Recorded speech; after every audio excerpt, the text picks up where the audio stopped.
ஆனந்த கூக்குரல்களுக்கும் சிலுவையின் மௌனத்திற்கும் இடையில் ஒரு ஞாயிற்றுக்கிழமை.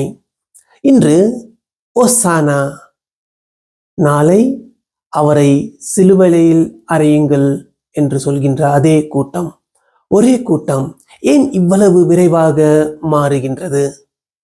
இந்த முரண்பாட்டை நாம் எப்படி உணர்கிறோம்? வாருங்கள் ஒன்றாய் தியானிப்போம்.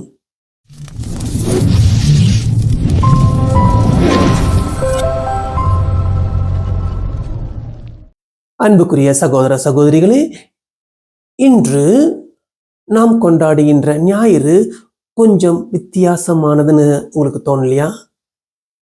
கோயிலுக்கு வெளியே நின்றுட்டு கையில குருத்தோலைய பிடிச்சுக்கிட்டு ஓசானா ஓசானா தாவீது மகனுக்கு ஓசானா அப்படின்னு சொல்லி ஆரம்பிக்கிறோம்.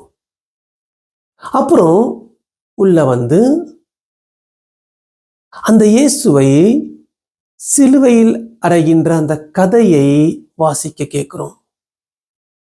ஒரே நாள்ல திருவிழாவில இருந்து இறுதி சடங்குக்கு போற மாதிரி இருக்குல்ல, அப்படிதானே? ஆனா இதுதான் உண்மை. குருத்து ஞாயிறு நமக்கு சொல்ற ஒரு செய்தி என்னன்னா, இயேசுவை வணங்கணும்னா அவரோட சிலுவையையும் ஏத்துக்கணும். ரெண்டையும் பிரிச்சு பார்க்க முடியாது. ஜெருசலேம்ல நடந்தது என்ன? கொஞ்சம் யோசிச்சு பாருங்க. இயேசு கிறிஸ்து ஜெருசலேம் நகரத்துக்குள்ள ஒரு கழுதைக்குட்டி மேல ஏறி வராரு. போர் குதிரை இல்லை, ராஜாவோட தேர் இல்லை, ஒரு சாதாரண கழுதை. மக்கள் அவங்களுடைய அந்த வஸ்திரங்கள் எல்லாம் தரையில விரிச்சு குருத்தோலைய ஆட்டி ஓசானா தாவீதின் மகனுக்கு ஓசானா அப்படின்னு ரொம்ப சந்தோஷமா கூச்சல் போடுறாங்க.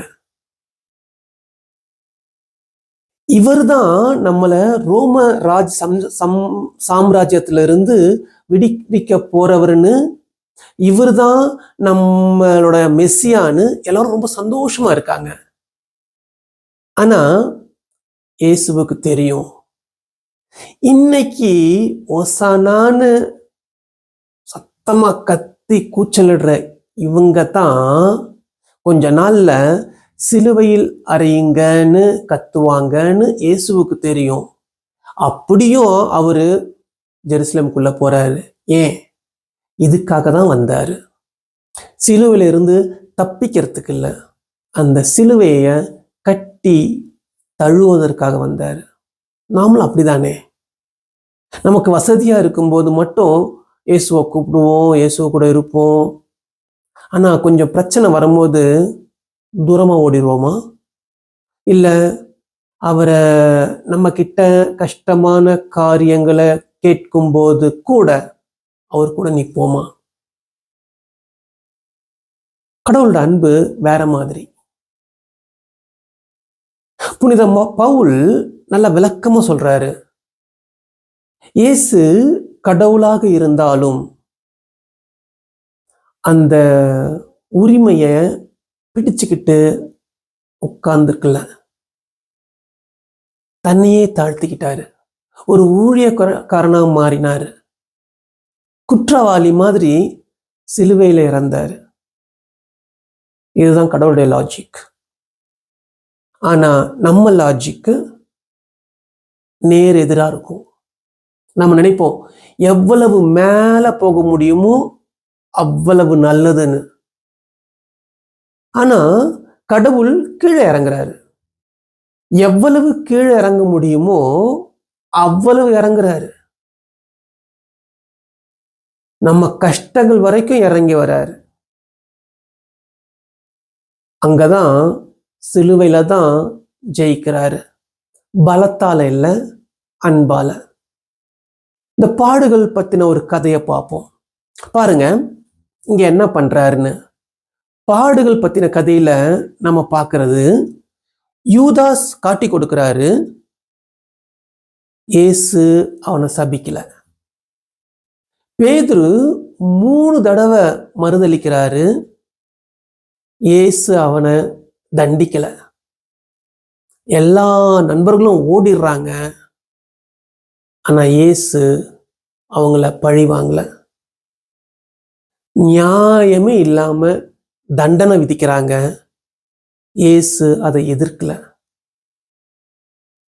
சிலுவையில அறையுங்க அப்படின்னு கத்துறாங்க, இயேசு மன்னிக்கிறாரு.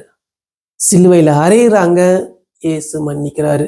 பிதாவே, இவர்களை மன்னியும், தாங்கள் செய்வது என்னவென்று இவர்களுக்கு தெரியவில்லை. இதுதான் அன்பு சகோதரர்களே. வார்த்தை அல்ல, உணர்வு மட்டுமல்ல, செயல். உண்மையான அன்புக்கு விலை கொடுக்கணும். உண்மையான அன்பு வலிக்கும். உண்மையான அன்பு கஷ்டம் வரும்போது ஓடாது. நம்ம குருத்தோலை, நம்ம சிலுவை, இன்னைக்கு நம்ம குருத்தோலை வீட்டுக்கு கொண்டுட்டு போறோம்னு வச்சுக்கோங்க. என்ன பண்ணுவோம்? சிலுவை பின்னாடி வைப்போம், இல்லை சாமி படத்துக்கு பின்னாடி வைப்போம். ஒரு சில வீடுகளை நான் பார்த்துக்கிறேன், கதவுல மாட்டி வைப்போம். ஆனா இதோட அர்த்தத்தை மறந்துடக்கூடாது. இது ஒரு அதிர்ஷ்டம் தரும் சின்னம் கிடையாது, இது ஒரு உறுதிமொழி. இயேசுவுக்கு ஓசானான்னு சொல்றதுன்னா, ஆமாம் ஆண்டவரே, நான் உம்மை பின்தொடர்கிறேன். கஷ்டமா இருந்தாலும், என்னை துன்புறுத்தினவங்களை மன்னிக்க சொன்னாலும், வேற ஆளுக்காக ஏதாவது தியாகம் பண்ண சொன்னாலும், என் வாழ்க்கையில எனக்கும் சிலுவைகள் வந்தாலும், கிறிஸ்துவ வாழ்க்கைனா எப்பவுமே சந்தோஷமா இருக்கும்னு அர்த்தம் இல்லை. சில நேரம் கடவுள் நம்மை தூக்கிட்டு போற மாதிரி இருக்கும். எல்லாம் நல்லா போயிட்டு இருக்கும். சில நேரம் கடவுள் நம்மளை மறந்துட்டாரோ அப்படின்னு தோணும். பிரச்சனைகளை நம்மளை சுத்தி சுத்தி அடிக்கும். குருத்து ஞாயிறு நமக்கு சொல்றது என்னன்னா, குருத்தோலை மட்டும் வேணும் அப்படின்னு நம்ம சொல்ல முடியாது. சிலுவையையும் ஏத்துக்கணும். மகிமை மட்டும் வேணும் அப்படின்னு சொல்ல முடியாது. கல்வாரி மலையையும் ஏறணும். அவரை பார்த்துக்கிட்டே போவோம். இன்னைக்கு ஆரம்பிக்கிற இந்த வாரம் பரிசுத்த வாரம். இயேசுவோடு கூட இருக்க ஒரு வாய்ப்பு. ஒவ்வொரு அடியும் அவரோடு போக ஒரு வாய்ப்பு. இறுதி ராபோஜனத்திலிருந்து கெத்சமனி தோட்டம் வரைக்கும் போறதற்கான ஒரு வாய்ப்பு. நீதிமன்றத்திலிருந்து கல்வாரி மலை வரைக்கும் போறதற்கான ஒரு வாய்ப்பு. கல்லறையிலிருந்து உயிர்த்தெழுது வரை இயேசுவோடு கூட இருக்க ஒரு வாய்ப்பு. அவரை தனியா விட்டுறாதீங்க. வியாழக்கிழமை சாயந்தரம் இறுதி ராபோஜன திருப்பலிக்கு போங்க. பெரிய வெள்ளிக்கிழமை மத்தியானம் சிலுவை வழிபாட்டுக்கு போங்க. சனிக்கிழமை இரவு உயிர்ப்பு விழிப்பு திருப்பலிக்கு போங்க. ஏன்னா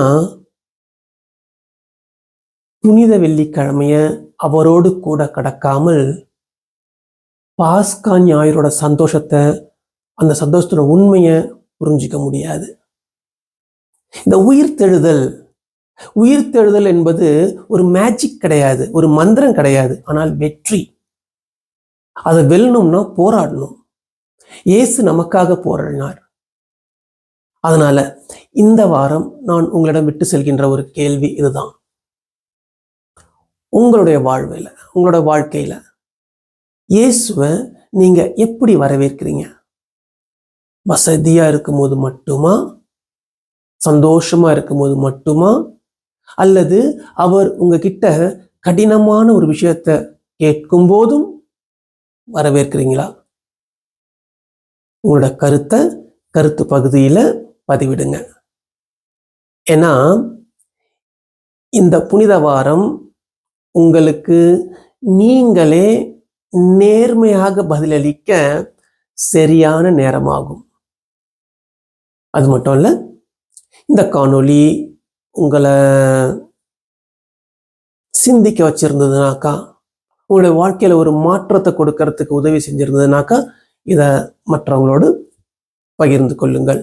ஒருவேளை யாருக்காவது இது தேவைப்படலாம். ஜெபிப்போமா? ஆண்டவராகிய இயேசுவே, புகழையும் சிலுவையையும் ஏற்றுக்கொண்டவரே, நாங்கள் எப்பொழுதும் உம்மை பின்பற்ற எங்களுக்கு உதவி அருளும்.